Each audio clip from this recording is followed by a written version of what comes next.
kuti imi muti ndakakukumbirai mota inini sekuru mukanditengera kunyepera vanhu ende kana mune evidence yacho ndipei kana marakidza evidence yokuti ndimakanditengera mota then ndichakanda voice note yaya. So let's do that. Right, zvatanga manje. Themba Mliswa becomes the first Zimbabwean kuudza Wicknell rough pane vanhu vakatengerwa mota Wicknell vese. Themba Mliswa ndiye atanga 1 kutaura zvekupenga. Ende chinhu wani chiri kundishamisa panapa ndechekuti zvivindi zvacho vakomana kazvikuudza munhu kuti handina kukukumbira mota yako ende kana wakanditengera iwewe ndipe proof. Ndobva ndazobudisa audio riya kureva kuti vane imwe a certain conversation vakarekodhana. Ai. Do you know Themba Mliswa anobuda chiti inini I don't record people but atogara kanda threat kuti iwewe kana uchida wabuditsa proof yekuti ndowakanditengera mota yacho ndobva ndakubuditsira audio riya kureva kuti pane zvinhu zvavanenge vakagadzirirana varume vekuzimbabwe vane makuhwa akomanda vakutotyisa kuti anytime vanenge vachikurekodha vachikuitisa zvimwe zvinhu zvekupenga agatimbonyatsonzwa kuti Themba zvii zvimwe zvaari kutemba futi.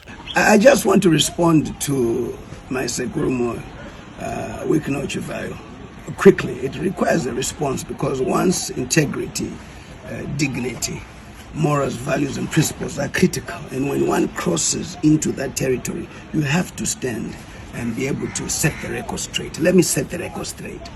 At no point have I ever asked for a car from him. At no point has he bought me a car. I am the Zimbabwe Village Heads Association, and I have a certain car of a certain value which I must have to be able to do my work. How the car got to me has nothing to do with him. If indeed it came from him, why did he not give me? You know, kuti sekuru wangu anoda bling on the social media. Ende kupa sabuku mota chini chavai ndonga chinoshura nemunhu wese kuratidza kuti sabuku ndakavabata. Manje sabuku avabatwe munhu sabuku vane maprinciples, vane mamorals, vane mavalues. Ndosaka pandakacheya Minds and Energy Committee iri nyaya yegwanda ndandiri chairman ndichi-expose chero ndichivaziva ndinoita basa rangu. If I felt I was conflicted, I would not do my job. I was never going to do it like I did with other sessions that we had. I'm a man of principle, whether you like it or not, and that must be known. And I challenge him, kuti Sekuru, wisdom and intellect are one of each is critical for you to have. Do you have wisdom? No, you don't have. Do you have intellect? No, you don't have. A combination of having both is dangerous. You then do the things that you do. I have no issues on how you make your money. I have no issues on how you spend it. In fact, I wish I would have the money you have. With the wisdom and a bit of intellect, I think I'll do far much better. The time you decided to give the gift is wrong. Chokwadi chingori papa ndichongoti mukomana ngasiruda kuoneswa chokwadi kungonziwo ndakakupa mota wakuda kunditsura nenyaya dzemota idzodzi chii chakadaro chocho hunurudzi ende ndiri kuona pana pari kuti zvoni.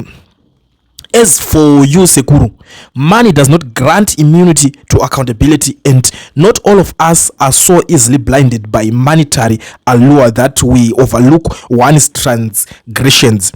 Mamwe maitiro enyu, Sekuru, are undeniably out of line and attempt, although many may hesitate to address this. I will always take the liberty to voice it. In our cultural context, it is utterly unheard of for one to be so vindictive as to have their mother-in-law detained while you are scoffing at my role as sabuku. You actually should be summoned to one such traditional dare over your misconduct. Endai never kuru kumasowe kwenyu nemhuri kudare rambambo mutongwe nyaya dzenyu. It's the first approach sabuku who will lead you to the headman and then the chief. You need kuti mukumbirirwe kumhuri yaambuya venyu yamakatadzira, otherwise mepo dzinosemuka. And ane zvinhu zvakawanda zvaangari kutomuonesa ipapa achiti on the issue of buying me a vehicle, I have never solicited such a generosity from you or anyone else. If your intentions was to offer a raptor to the association, kindly do not misplace that accession upon me. If the situation is no longer palatable for you, I suggest you go back and take the car. However, should you feel compelled to bestow a car upon me, since you seem quite eager, I will not decline. After all, I'm not an MP. If Rutendo, who has been attacking and mocking the president publicly, can be repaid with a 300 series, it would stand to reason that we, vanomira nekusimbisa president, deserves even greater recognition. I have never asked for anything from you. What I have requested from you is the repayment of the funds owed to me, something that remains unfulfilled. Zvikanzi inini kana uri kunetsekana nemota yacho wakapa organization kana kuti association yetangatiri yacho iyoyo, enda kudzoka kuassociation unoti ndipei mota yangu back. Saka kuti ndipei mota yangu back, iye ndiye mukuru waassociation yacho.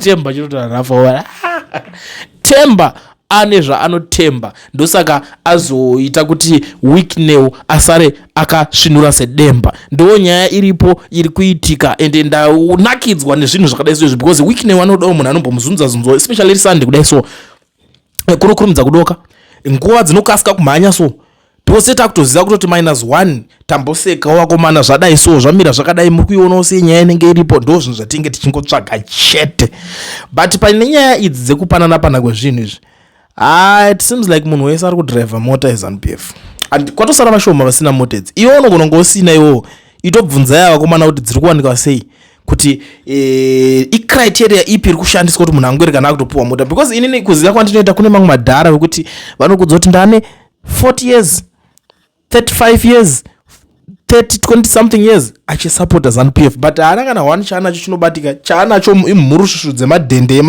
emachira emahembe aya, kuti anokudza kuti ndine dzimwe kubva kumazuva edzekwaMugabe dzedze, anokudza kuti ndichitori nadzo ndichiri kutodzipfeka up to date. Anokudza kuti ndanga ndichiri kungorova hembe idzodzo dzindakaita se ndakapuwa nemusanga ndo pavanotowanawo, ndo mabenefits ega vanotowana. Chimwe chinobatika chi hapana kunze, asaka makazowanei makajikewo chi, ndo machicken rice ewo aingojikiwa aya, that's all. Saka inini zvinotondirwadzawo kuti vakomana ko vacho vari kuva backbone, because these guys they are vasitombori mabackbone. Kune mumwe munhu wekuti Harare kana pakanzi pakuda kutanga kuitwa zvemisangano anofamba achikokorodza vanhu maraini. Those people ndo vanodeserve kuwana marewards. Handisi kuti vamwe vakomana havadeserve kuwana mareward, no, but ndiri kuti vaya village champions vaya, think about those guys.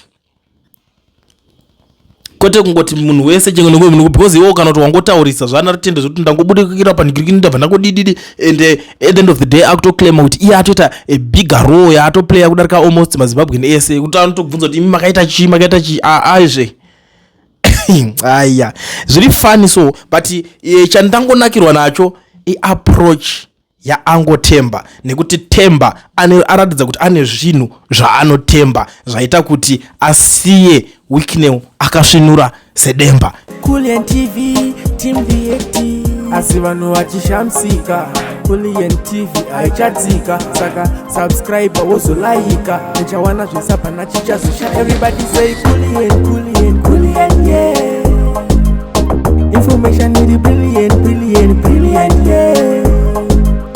Everybody say Kulien.